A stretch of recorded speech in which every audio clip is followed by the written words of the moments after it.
I'm Vin. I'm Sori. And this is Silent Planet Trilogy. To the big homie Scott again. Flop again, yes. We're trying to make up for you, buddy. If you want your song reviewed, dear listener, there's multiple ways to get your song reviewed. One is Facebook, Instagram, vidandsori@gmail.com, comment section, all those are fair game. Scott chose PayPal. You can go right through PayPal. Did you already say PayPal? No, you cut me off, but go ahead and white-splain away. I will. You can go to PayPal, vinandSorimerch@gmail.com. The link is in the description. And you can send us... It's $125 for a song reaction, but if you've done 3 or more reviews with us, then it's at the $75 price for you. So... you can also, for a single $1, enter into the Patreon alliances. You get sucked up by an alliance leader, and then you will have a massive influence on the songs that we review, because if you can convince your alliance that, hey, and each alliance... to meet people, too, and it's cool. Each alliance has different sort of criteria for how they do songs, but when an alliance comes to us and says, hey, we want this song reviewed, then it gets put on a list, and it's guaranteed to be reviewed. So there's that option as well. It's only $1 at the gate. If you want to skip ahead of everybody, then there's this option as well. Okay, so this is Silent Planet. The name of the song is Trilogy. And this is for the big homie Scott. For timely topical political commentary, you can hit us up at Middle America with Vin and Sori. It looks like we're watching the official video here. I'm pretty sure that's what Scott picked for us. If it gets blocked, I'm going to have to put something else in its place. But just know we watched the official. Right. Well, that's important because pretty much every other reaction channel cuts up the video, and the reason they do that, no disrespect to them, much respect to them actually, the reason they do that is because if you play the video straight through like we do, then you get this little nifty message from YouTube that says, hey, we're demonetizing this and sending them your revenue to the record label. Obviously, everybody wants to avoid that. Our strategy was to say, you know, we're not really going to get the full experience unless we play it all the way through. So we'll try our luck at Patreon. People will say, hey, this is valuable to me. I can do $1 or whatever. That's okay. We're good with it being demonetized. The problem is when you play an official video, YouTube will block it so people can't even see it. So that's why she's saying we're watching the official. But when we do the editing, we get a message from YouTube. If they say, hey, we're demonetizing it, but everything is all good, then great. If not, it's going to be blocked, so then we're going to have something else. Okay. Let's do it. Silent Planet Trilogy, let's go. Go. You don't even give me seconds to, like, click play and then click open the screen bigger.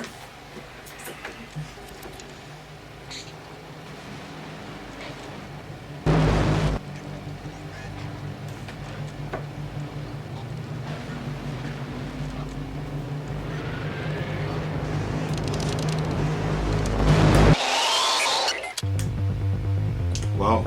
I like that. Was not expecting this.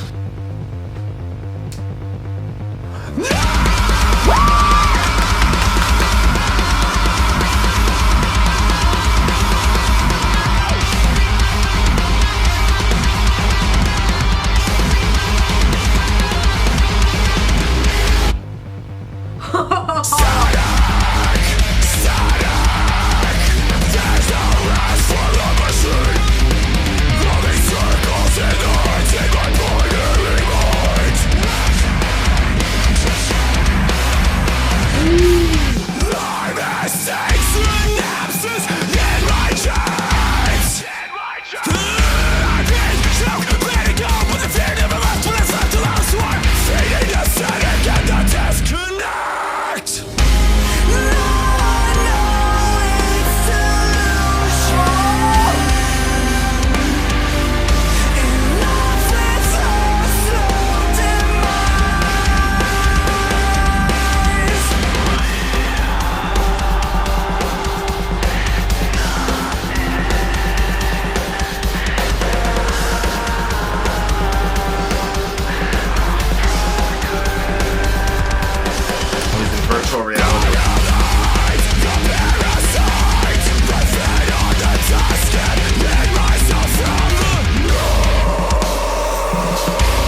Ooh, Scott, you're a bad man. The static in my head, it's always red. The static in my head, it's always red.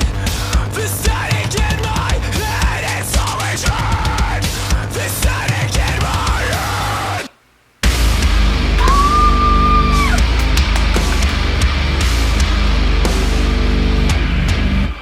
Return to the hands of time. There's nothing human in this realm of wine. Be still. There's a noise that finds us. Jesus. Be still. There's a noise that finds us. Oh my gosh! Oh, this is so good!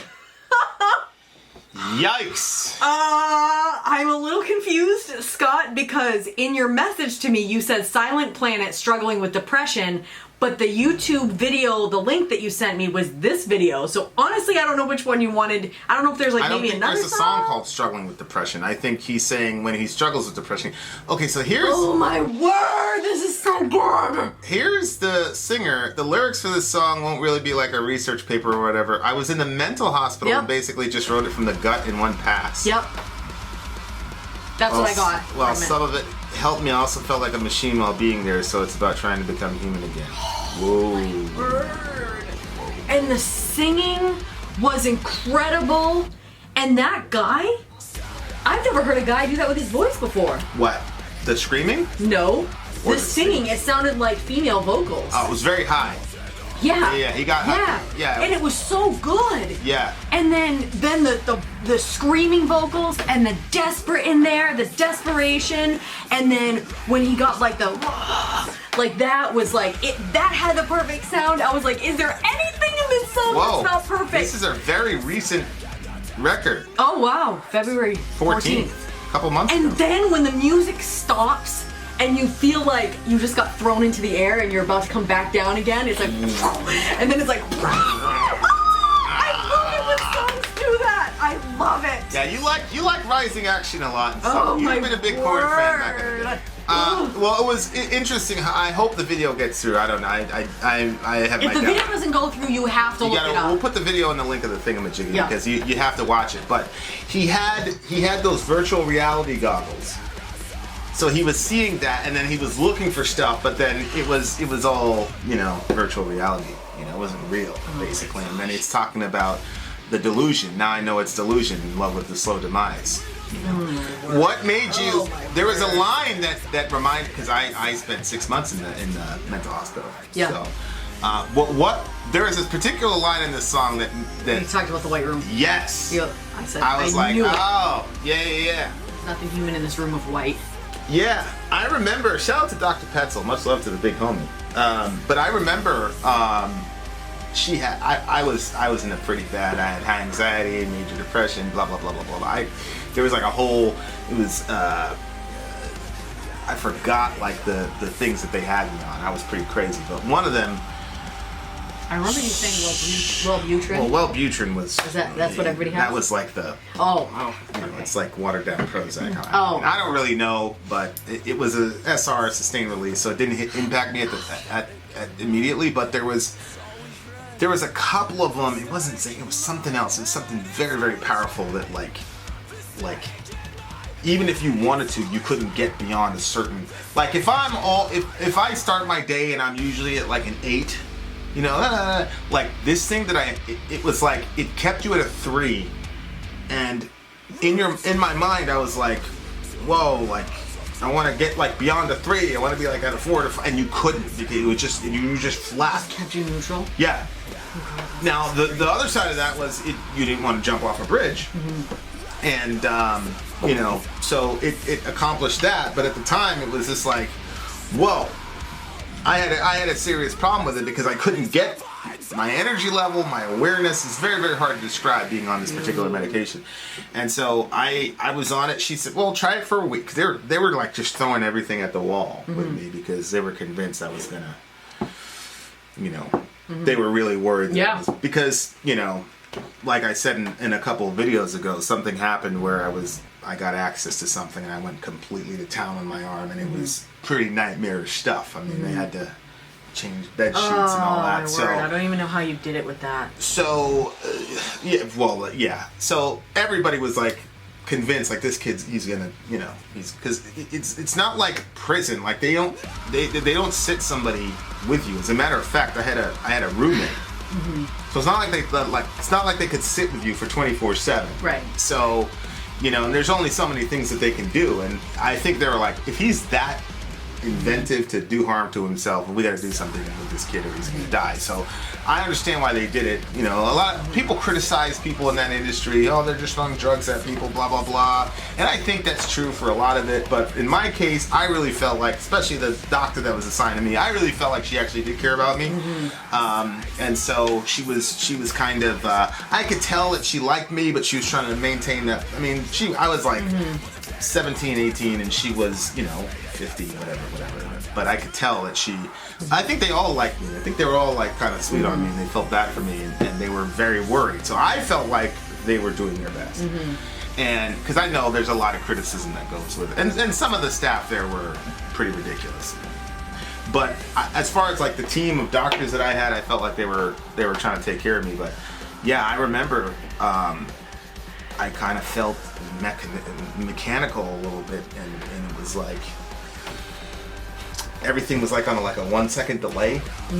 So like you'd be talking to me and it would take me a second to respond, and I'm usually very quick. It's weird. Like I usually hear things before people say them, just because of the flow of the conversation. Very, very sharp mind, and so I started panicking. Because I went from that to a 1 second delay, and then I would think, and I started panicking, and I was like, okay, I still have my mind. I was thinking about, okay, where do you live? Because that was a big thing. Like when I came to after whatever, they'd say, where do you live? How old are you? Blah blah blah. So I asked myself, I went through those questions, and I didn't know how old I was. I didn't know where I lived. My address. I was struggling with my own name, and I was like, whoa, because my biggest thing, like, if I don't have my mind, like, forget it. Because that's all I had, you know what I mean? Like, my entire life was my mind and my sharp, being able to. So I told her, I said, you got to get me off this stuff. You got to get me off this stuff. And she was kind of like, well, how's your ideation going? And I was like, yep, that's all gone. But you got to do something about this, because I'm not taking this stuff. And I told her, I'm like, there's been a couple. I said, I didn't take it last night. You put the thing under, then they look under your tongue, and I found a way to. I said, I told her I didn't take it last night, and I'm like, I'm not, because I want to have this conversation with you, because I wouldn't, So she kind of took a risk and said, all right. She's like, you're usually supposed to let this go, because it wasn't an SR. Yeah. Wellbutrin was like over time, and you eventually felt the acute. This one was like bang, like right there, and you were just like a. I don't want to say a zombie, but I think machine is better than zombie, because I was still me. Everything was just slowed down, and then all my reactions were very mechanistic. They were not, but I wasn't like a zombie. I wasn't like mindless or whatever. I felt like kind of trapped in my mind a little. It's very hard to explain, but shout out to the doctor and everybody in that field, because it's a very thankless job. Doctors in that environment, it's very, very thankless, and and I'm sure they lose people, and all that jazz. But the white room thing and all that, like that was, it's actually a green room, but for me, I understood the concept. But yeah, and I did a lot of writing. I did a lot of music writing there. They let me have a guitar, and so I did a lot of writing at that point. And shout out to them for letting me have that. I thought this line was interesting. Okay, so first of all, it's always red, the static in my head, which to me was red usually symbolizes anger, frustration, violence. So like when his mind would get like that's how it was. It's just always red. And then when he said, be still as the noise divides us. So there's a verse that says, be still and know that I am God, which I always like that verse, because I feel like sometimes life gets so busy and things can kind of feel chaotic inside of you, inside of your own head, outside of your own head, with the people around you. Sometimes you misunderstand them, they misunderstand you. It can just be like a lot of chaos. But then the be still and know that I'm God is just kind of like, just calm right down, slow down, and just know that God is God and that God is in control. And I've always just like that's kind of been like, and maybe it's because I'm a person that kind of can have high anxieties and stuff like that. Like maybe that's like a good one for me. But when he said, be still as the noise divides us, to me that was, in his head, he hears static and it's red, in somebody else's head there's noise. Everybody has all this noise, and be still as the noise divides us. Like, the noise could like separate us, but we have to be still because it's like... Yeah, that's good. I wonder if these guys are a Christian band, because... Out of the Silent Planet is a book from C.S. Lewis. I'm pretty sure it's part of the Space Trilogy. Well, can you Google it? Out of the Silent Planet, and then That Hideous Strength, and then Paralandra was the Space Trilogy. I think Paralandra was first, Out of the Silent Planet, and then there was That Hideous Strength. So I don't know if they're a Christian band, but so you got their name Silent Planet, and then there's the Be Still refrain, which is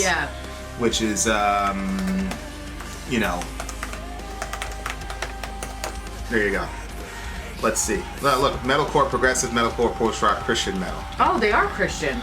And they're on Solid State, and I'm pretty sure Solid State is a Christian. All right. Well, these are the best. These are the best, because we have seen people passing Christian bands to us that I have thought were horrible. So this is... I'm not going to say they're horrible. I will say they're horrible. We were talking about it yesterday. There's one Christian band that's really mad at us. Mm-hmm. It was actually like the least charitable comment we've ever had from a band, because bands respond all the time in our things, and we're very grateful. But like the most... We've had like atheist bands, and like, you guys are great, blah blah blah blah, don't agree with this, don't agree with that, but overall you guys are great, thanks for the... And then there was a Christian guy, and the Christian guy was completely crazy. He's very angry at us, and we gave him a good review too. The review after that I didn't do so well. Shout out to the big homie. He didn't even see that though. I know, but wait till he does. He's really gonna be angry. Shout out to the big... Yeah, I know. Thanks for... He's probably not gonna watch anyway. But anyway, This is such a... I got chilly. So did I. I got chilly every time that chorus came on, because usually I can tell, okay, it's going to be a singing chorus. I didn't know. Mm-hmm. So I got hit out of nowhere because it stopped, no transition, and then it just took off. And you're right, like oh my word, the high vocals contrasted with the... I loved it. The other thing that I liked about this song is, like, if you go to the opening bar, right, like the opening riff, so it sounds very chaotic, but it's ordered. So watch, like I could see a... We'll just spread this out a little bit so you can see where it's going over here. Is it right here? See that lead part? It sounds chaotic, like but the notes rhyme with each other. They really do. Oh, I totally, yeah. And it's very hard to do that. Like that, the last couple of reviews, I've just really been admiring the guitarists and the risks that people take. Mm-hmm. Like that's because that's what I'm struggling right now, because I've got this new guitar. I'm playing it every night. Becky, shout out to Becky and John. And I'm frustrated with myself because I'm like, it's too safe, in the sense of, this is a riff that you've played before, or whatever, or it sounds like something you would come up with, and it's like so hard to come up with original music that takes risks. Mm-hmm. And I thought that this was risky, the way they opened up the song, because a lot of people are like, this is just noise, I'm turning this down. Like their fans, I'm sure, are willing to but like for the first time listen, I thought it was a risky move to go there. And there is enough like outside of the box, but then inside of the box to make it work, especially on the chorus thing. But this was a crazy song. Crazy song, and I don't care who you are, this is an 11 for me. I loved it. Bottom, I loved it. I'm also especially if they are a Christian band, because sometimes like the band will be Christians, but not necessarily say I'm a Christian, we're a Christian band. That's very in vogue too. But I think it's very risky for a Christian or even somebody who represents Christianity or whatever you want to say I was in a mental institution. Oh, absolutely. I think it's extremely because there's people that are like, oh, if you're really a Christian, you would need to, and what are you doing with those medications, and blah blah blah. All you need to do is pray, and there isn't really a very. Remember that one time we were driving and we had that. We were coming back from a show actually. We were having a pretty extended discussion about mental health and medication and its role in the church and things like that, and we had a very good conversation, and I was developing kind of the theology around it as we were talking, and I said, man, there's really not a lot of information about the theological understanding of medication and for mental health and things of that nature. It's either you have very pragmatic people saying, don't be dumb, just take the meds. Or you have other people going, you don't need the meds, God will help you. And there's no third way, there's no middle ground, there's no even like trying or attempting to put some biblical structure, not just to justify it, but to talk about how does this work in relation to the gospel, how does it work and where we are in history and things. There's precious little about that. And so, and I think the church is we're going to develop this, and I'm sure there's probably something out there, but we need to mainstream it. But I think that it's very important for Christian influencers to talk about mental health issues and not just say, I struggle from depression from time to time, because that's a cop-out. Because there's not a human being on the planet who doesn't. I'm talking about if you didn't get committed, you're going to kill yourself. Like they blue papered me. Like I didn't have a choice. They're like, okay, well, you don't have a choice. Because you're going to freak. And I wasn't, like, there's some people that do it for attention, and there's some people that, it's not that they're brave enough to do it, it's that they're in such a diluted headspace that they are going to do it. And so, when you get committed and they do that and it's against your will, it's because they really believe that you're in danger. That's where I was at. And so, that is not everybody's experience. And so to just say, oh, I struggle with depression from time to time, like he could have done that. He could have said, oh, I wrote this when I was struggling with depression. He could have done that. And it would have been great. It's still been a great song. Not as good as this. But for him to say I was in a mental hospital, wrote that when I was in a mental hospital and I felt, mechanical and things like that. I just think that is so good for people to know and destigmatize it. Even in the secular world, being in a mental hospital is stigmatized, but there's nothing like the Christian world to stigmatize you with that. So I just really, really, really appreciated that, and I think more Christians need to talk about it. Absolutely. And because what it's going to do is it's going to trigger theological conversations around it, and theological conversations around mental health and things like that. I mean, for me, the quickest, sort of blurb I have of that is to say that the world is cast into suffering because of sin, and in the Old Testament, you were basically just trying to hold the fort until Jesus came, and now that Jesus has come, his role is to reverse the effects of sin. And so when you look at that in the context of medicine, any medical advancement that we have that alleviates suffering, I interpret as God's gift to us as far as the forward march of reversing the curse, right? And so that's why medicine has developed exponentially in the Western world, because I would say Christianity has a massive influence on it. It has influence on medicine, the arts, etc., etc. That's why there's a St. Mary's in every city in America, etc. And so when you look at medication in the context of curse reversal, because I remember people used to say, well, what did people do in the 1800s when they were depressed? They'd kill themselves. That's what they would do. That's one of the reasons why the mortality rate was much lower back in the days. It's because we didn't have advancements in medicine and mental medicine being part of it. I used to hear that, well, what do people do? And I used to say, oh, what do people do back then? And you don't have an epidural. Eve didn't have an epidural. Right. But now we have an epidural because we can reverse the effects on the curse on women. That's God's grace. That's a signal that the world is changing for the better. So some of that is the post-millennial stuff. But so if I'm just saying this out there as a Christian, there's much more I could say about it because we had about a 2.5 hour discussion on it. But if you're a Christian and you're struggling with mental health issues and things like that, and you're trying to question your spirit, people are questioning your spirituality, maybe you're questioning your own spirituality. Look, the chemicals in your brain and your body, serotonin, all these things are part of the physical universe, and the physical universe from a biblical perspective is under a curse, and God's mission to us, our mission from God is to alleviate as much human suffering as we possibly can in every sphere of human existence. And so that does not mean that like for example, the meds that my doctor was giving me, it was either an overdose in the sense of it was too much, or it was just not for me, right? And so, you know, we worked with it, and I had a doctor that would actually listen to me and valued what I had to say, which is crazy to me, because I was a kid and I was crazy. Yeah. But she actually valued what I had to say as a patient, and treated you as a human being. And then we came to a compromise as to what the katina of medications that I should use should be, and it worked. And you know, I'm not on them anymore, praise God, but I still take Unison for sleep, right? So I don't want to have this like nice, great, oh God delivered me, blah blah blah.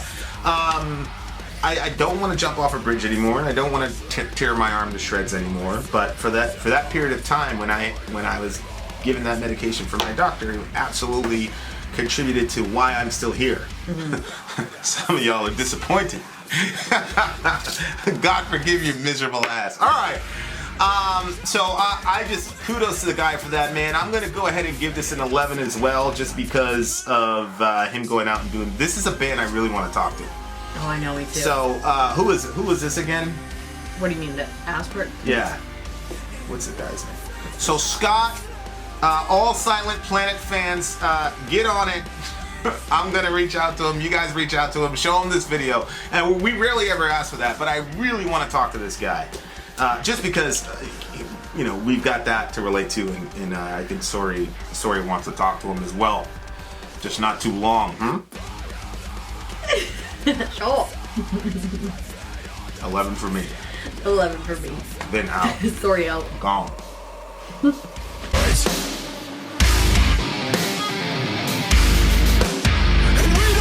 barely hear. I watch you watch me disappear as I'm missing the static and the disconnect.